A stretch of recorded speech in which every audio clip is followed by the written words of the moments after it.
मुंबई की राजनीति में फिर हलचल मच गई है। बेस्ट पटपेड़ी चुनाव के नतीजों ने बड़ा संकेत दिया है, जहां शशांक राव पैनल ने शानदार जीत दर्ज करते हुए 21 में से 14 सीटों पर कब्जा किया। महायुति समर्थित सरकार समृद्ध पैनल को महज 7 सीटों पर संतोष करना पड़ा, जबकि ठाकरे गुट को इस बार एक भी सीट नसीब नहीं हुई। इस करारी हार से शिवसेना यूबीटी गुट ने निराशा साफ दिखाई दी। वहीं शशांक राव पैनल की जीत ने यह साबित किया कि बेस्ट कर्मचारियों का भरोसा अब भी उन्हीं पर कायम है। नतीजों के बाद शिवसेना यूबीटी नेता आदित्य ठाकरे ने भाजपा और महागठबंधन सरकार पर तीखे आरोप लगाए। उन्होंने कहा कि चुनाव सिर्फ हार जीत का खेल नहीं, बल्कि बेस्ट को बचाने की लड़ाई है। ठाकरे ने आरोप लगाया कि भाजपा की साजिश है कि मुंबई की धड़कन मानी जाने वाली बेस्ट को धीरे धीरे कमजोर कर निजी हाथों में सौंप दिया जाए। आदित्य ने साफ कहा कि उनकी लड़ाई जारी रहेगी और वे हर हाल में बेस्ट को मुंबईकरों के लिए सुरक्षित रखने की कोशिश करेंगे। राजनीतिक जानकारों का मानना है कि बेस्ट पटपेड़ी चुनाव के नतीजे आने वाले स्थानीय निकाय चुनावों पर भी असर डाल सकते हैं, जहां शशांक राव पैनल की जीत ने उनकी पकड़ को और मजबूत किया है। वहीं महायुति और भाजपा के लिए ये नतीजे किसी चेतावनी से कम नहीं है। ठाकरे गुट भले ही इस बार चुनावी दौड़ से बाहर हो गया हो, लेकिन आदित्य ठाकरे की आक्रामक प्रतिक्रिया से ये साफ है कि उनकी राजनीति आने वाले दिनों में और ज्यादा मुखर होकर सामने आ सकती है। अरे डर हमारा ही है तर करू देता ना, चालतं। पण तुम्हाला सांगतो, ह्याच्यात पण कुठे ना कुठेतरी वोट चोरीचं येणारच आहे पुढे। आज बघा तुम्ही बिहारमध्ये जनतेचा कल कोणासोबत आहे? तेजस्वी आणि राहुल गांधींसोबत आहे। किती गर्दी होते बघा। आणि ही जी परिस्थिती आहे महाराष्ट्रात असेल, देशात असेल, काल पनवेलचं दिसतंय, आज कुलाब्याची बातमी आलेली आहे, अनेक ठिकाणी वोट चोरी झालेली। तर वोट चोरी ही सत्य परिस्थिती लोकांना कळायला लागलेली आहे।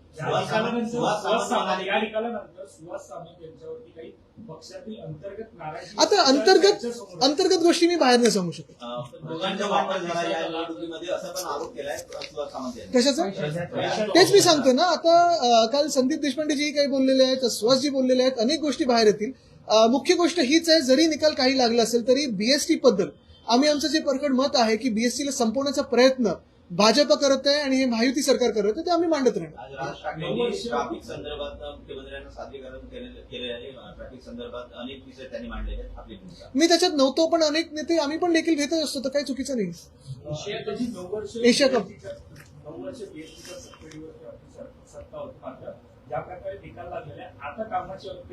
अशी 11 वर्ष देशात कोणाची सरकार आहे बघा, आणि असेच निकाल त्यांचे देखील लागतील।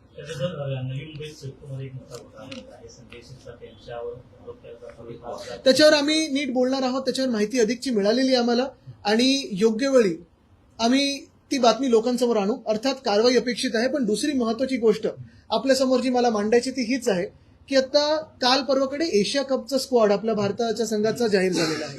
एका बाजूला आपण पाहिलं असेल, मला वाटतं मेच्या आसपासच पहलगाम मध्ये अटॅक झाला, 36 लोकांना तिथे किंवा जास्तीच लोकांना मारलं गेलं, बंदुकी दाखवून धर्म विचारून वगैरे मारलं गेलं। भाजपानी देखील सांगितलं की हिंदू ही धर्म विचारून मारलं गेलं। सगळेच आपण पाहतोय की सिंदूर कसं पुसलं गेलं। पण हे झाल्यानंतर आपण जागतिक पातळीवर आपल्या खासदारांना पाठवलं, विरोधी पक्षाच्या खासदारांना पाठवलं, वेगळ्या वेगळ्या देशांमध्ये पाठवलं आणि सांगितलं की पाकिस्तानच याच्या मागे आहे। आता आर्मी चीफ त्याच्याही पुढे जाऊन बोललेले आहेत की पाकिस्तानच्या मागे चायना देखील होतं। गेले अनेक महिने पाकिस्तान कसं आयसोलेट होईल ह्याच्यावर आपण विचार करत होतो। गेले अनेक महिने जगाला आपण सांगत होतो की आयएमएफचं लोन असेल किंवा कुठचंही दुसरं लोन असेल, पाकिस्तानला देऊ नका, कारण पाकिस्तानमधूनच दहशतवाद पुढे येत आहे। आणि आज जर भाजपचं सरकार कदाचित केंद्रात असतं तर आपल्या देशाचा संघ हा पाकिस्तान बरोबर खेळला गेला नसता। पण दुर्दैव असं आहे की ती जी भाजपा, जी देशभक्तांची भाजपा होती, वाजपेयी साहेबांची भाजपा होती, ती या सरकारमध्ये नाही। आणि दुर्दैव देशाचं हे आहे की भाजप प्रणितच बीसीसीआय जे आहे, भाजप कंट्रोल बीसीसीआय आहे, तीच भाजप आणि बीसीसीआय आपल्या संघाला पाकिस्तान बरोबर खेळायला पाठवते। आपल्याला आठवत असेल भाजपातले अनेक जे मंत्री आहेत आणि पदाधिकारी आहेत ते शाहिद आफ्रिदी वगैरे बरोबर कसे पार्टी करत होते। तर हे जे दुटोंडीपणा आता लोकांसमोर आलेला आहे तो स्पष्ट आहे। आणि माझं अजूनही मत आहे की ह्या एशिया कपमध्ये आपण एकतर पाकिस्तानला बॉयकॉट करावं किंवा ह्याच्यातून बाहेर पडावं, कारण जागतिक पातळीवर आपण सांगत आहोत की पाकिस्तानच दहशतवादाच्या मागे आहे। ज्यांनी पहलगामचा हमला केला, ज्यांनी आधी देखील आपण पाहिले असतील आपले सीआरपीएफ जवानांवर अटॅक केला होता, अनेक असे अटॅक झालेले आहेत। अशा दहशतवादाच्या देशांबरोबर आपण क्रिकेट खेळू शकतो का? बीसीसीआयने देखील विचार करावा। पैशाच्या पुढे जाऊनही काही असतं, देशभक्ती असते, हा विचार बीसीसीआयने करावा। प्रश्न असाच आहे की बीसीसीआयवर आता सरकारचा वचक नाही हे स्पष्ट नॅशनल स्पोर्ट्स बिल झालं ना पास. मग आता काय राहिलंय? आणि तुम्ही सांगता की बीसीसीआय प्रधानमंत्र्यांच्या वर आहे. तुम्ही सांगताय बीसीसीआय जवानांच्या शहादतच्या वर आहे. तुम्ही सांगताय सिंदूरच्या वर देखील बीसीसीआय. त्यांच्या हाताला तर रक्त लागेल. ते रक्तबंबाळ हाताने ते क्रिकेट खेळतील का? अशाच प्रकारची जेव्हा पाकिस्तानचे टीम येणार होती तेव्हा स्पीच हे आपल्याशी दुबईचे विजा द्या असं करायला. नाही बघा, एक भाग महत्वाचा आहे की आम्ही काही करू विरोधी पक्ष म्हणून, हा एक वेगळा विचार झाला. पण बीसीसीआयला स्वतःचा विचार करण्याची क्षमता नाहीये का? आर्थिक राजकारण किती वाटतंय तुम्हाला? म्हणजे देशहित, देशभक्ती आणि आर्थिक राजकारण. आर्थिक राजकारणच आहे.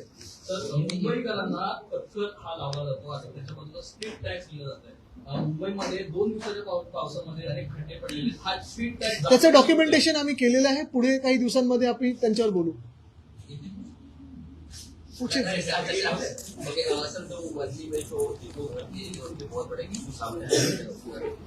पिछले कई दिनों में आपने देखा होगा बीडीडी चौल्स का रीडेवलपमेंट जो हमने किया था प्रोजेक्ट शुरू, हर महीने में हम जाते थे, उसकी देखभाल कैसे चल रही है, उसकी इमारत कैसे आगे बनती जा रही है वो देख रहे थे. सीएम साहब ने स्वयं इसका उद्घाटन करने का प्रोग्राम लिया था. उसमें लगभग 16 लोगों को कार्डबोर्ड की कीज मिली. 556 लोग थे, उसमें से 16 लोगों को कार्डबोर्ड की कीज मिली. अभी तक सिर्फ 26 लोग उस घरों में जा पाए, क्योंकि जो प्रोसेस है घर में जाने की वो बहुत ही जटिल है, बहुत ही कठिन है. ये प्रोसेस सरल हो जाए, यही हमारी मांग है. सर, ये एशिया कप का जिस तरीके से जो टीम है वो अनाउंस हुई इंडिया की, उसके बाद इंडिया और पाकिस्तान का ही मैच होने वाला है. ऑपरेशन जिसमें पहलगाम का अटैक, ऑपरेशन सिंदूर है, उसके बाद अब मैच खेला जाए, किससे देखेंगे? बहुत ही शर्मनाक बात है, बहुत ही दुर्भाग्यपूर्ण बात है. शायद आज असली भाजपा सरकार में होती तो ये बात होती नहीं कि क्रिकेट हम पाकिस्तान से खेलते. लेकिन आज की भाजपा सिर्फ चुनावी हिंदुत्व जानती है और चुनावी देशभक्ति जानती है. मैंने बहुत बार पिछले 1 महीने में कहा है कि ये पाकिस्तान के साथ कोई भी संबंध होना ये गलत है. कल प्रधानमंत्री महोदय ने खुद कहा लाल किले से कि खून और पानी एक साथ नहीं बह सकता. लेकिन शायद बीसीसीआई को लगता है कि खून और क्रिकेट एक साथ चल सकता है. क्या बीसीसीआई के लिए अपने रेवेन्यूज जवानों की शहादत से बढ़कर है? क्या बीसीसीआई के लिए अपने रेवेन्यूज सिंदूर से भी बढ़कर है? क्या बीसीसीआई पीएम साहब के भी ऊपर बैठती है? कौन होती है बीसीसीआई कि एक तरफ देश में आज भी हम उस पूरे वातावरण को देख रहे हैं कि पाकिस्तान के खिलाफ जब तक पाकिस्तान दहशतवाद करते रहेगा, दहशत करती रहेगी, टेररिज्म आतंकवाद करते रहेगा, हम उनके साथ कोई संबंध नहीं रखते, ऐसे हम सब लोग कहते हैं. दुनिया में हमने डेलीगेशंस भेजे ये कहते हुए कि इस अटैक के पीछे पाकिस्तान ही है, उसके पीछे और शायद चाइना भी है. लेकिन आज दुर्भाग्य यही है हमारे देश का कि बीसीसीआई चंद पैसों के लिए और रेवेन्यू के लिए पाकिस्तान के साथ खेलना चाहती है.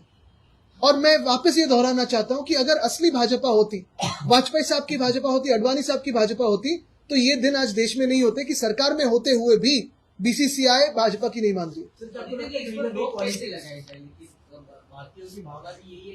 तो क्या भारतीयों की भावना और बीसीसीआई की भावना साथ में नहीं है? हम तो क्रिकेट को अपना धर्म मानते हैं, हम तो क्रिकेटर्स को पूछते हैं, हम क्रिकेट में जीतते हैं तो हम जश्न मनाते हैं, पूरा देश एक साथ आता है. तो क्या उस देश के लिए एक गेम हम स्किप नहीं कर सकते, एक टूर्नामेंट हम स्किप नहीं कर सकते? एक ऑफिस मुंबई में है कि आप मुंबई में, लेकिन भारत देश में ही है ना. भारत सरकार किसकी है? और अगर भाजपा भारत सरकार में होते हुए बीसीसीआई ऐसे करती है तो फिर भाजपा क्या सिर्फ चुनावी हिंदुत्व जानती है और चुनावी देशभक्ति जानती है? फिर वो कहना बंद कर दे कि आप पाकिस्तान जाओ. धन्यवाद. आईसीसी चेयरमैन को भी इस बारे में डिसीजन लेना चाहिए. मोदी जी घर का मामला बस.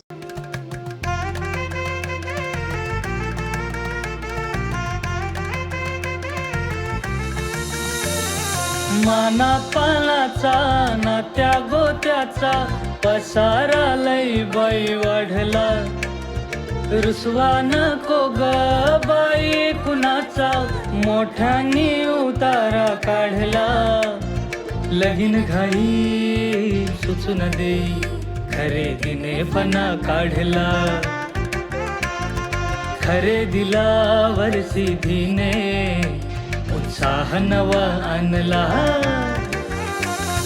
बांधला बसका बांधला, बांधला बसका बांधला, बांधला बसका बांधला, बांधला बसका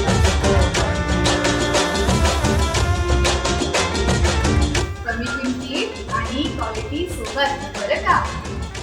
शक्ती आहे तर शक्य आहे